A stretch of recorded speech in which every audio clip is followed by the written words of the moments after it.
Hello everyone. तो हम पढ़ा रहे थे राजेंद्र यादव द्वारा लिखा उपन्यास सारा आकाश। उसमें रह गया था,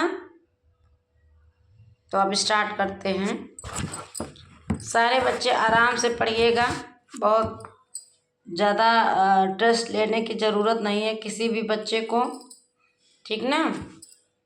तो बस समझिएगा चैप्टर को। तो हमने छोड़ा था सपने अब दम तोड़ देंगे। जो सोचा था वो लगता है कि बड़े लोगों के आगे हमारी नहीं चलेगी, हमारी इच्छाएं मर जाएंगी। लगता है सुबह जो कुछ सोचता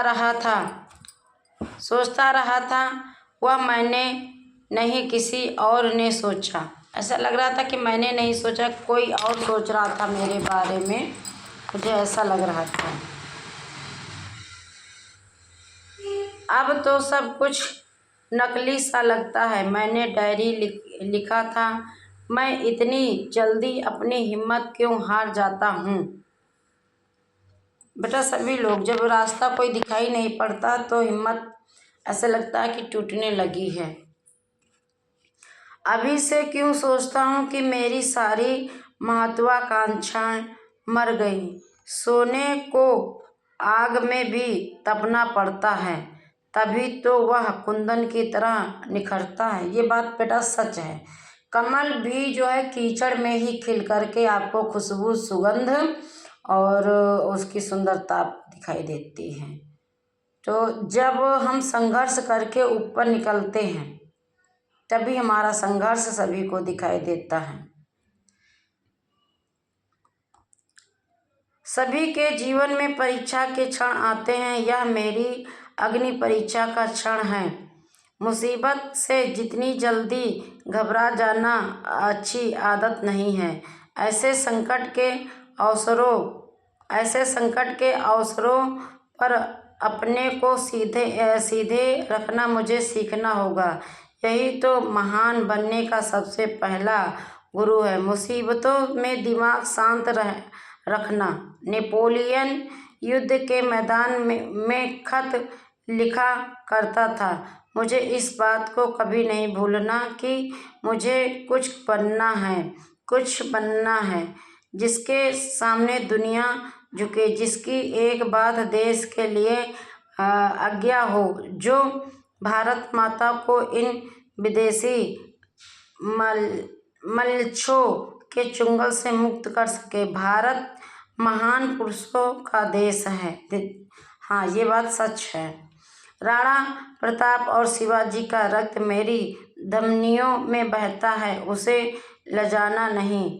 उनकी यह परंपरा, संस्कृति की रक्षा की धारा को हमें ही तो चलाना है और जीवित रखना होगा।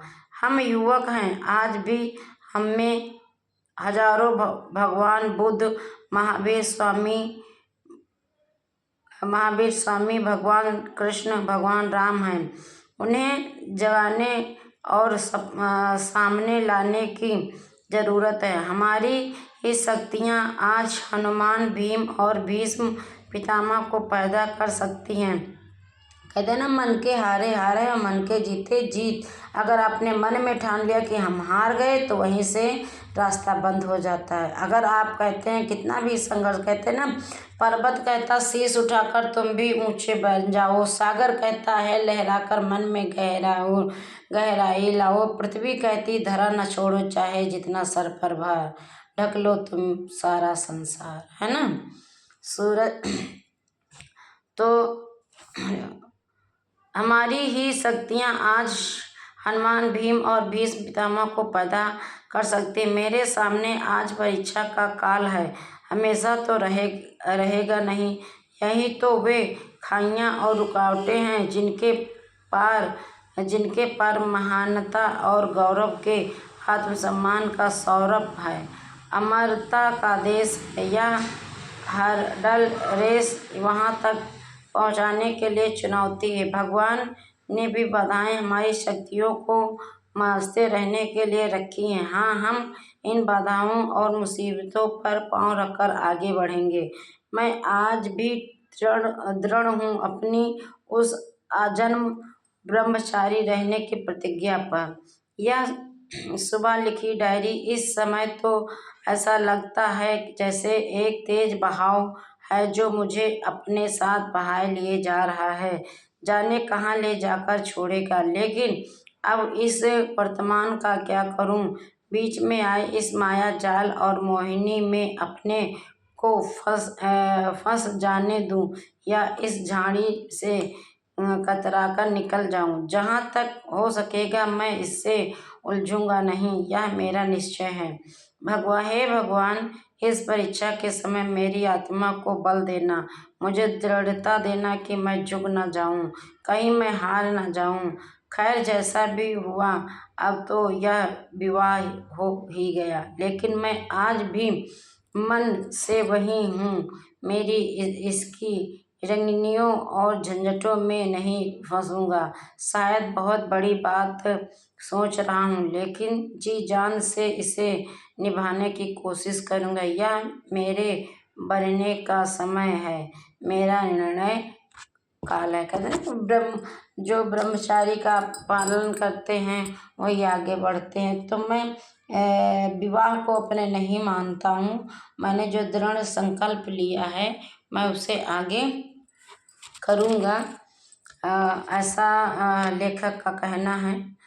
और ये चैप्टर अभी समाप्त नहीं हुआ है, इसका भी पैराग्राफ और भी रह गए हैं 2-1। तो जितना भी रह गया है हम नेक्स्ट डे पढ़ाएंगे। और आज के लिए बस इतना ही।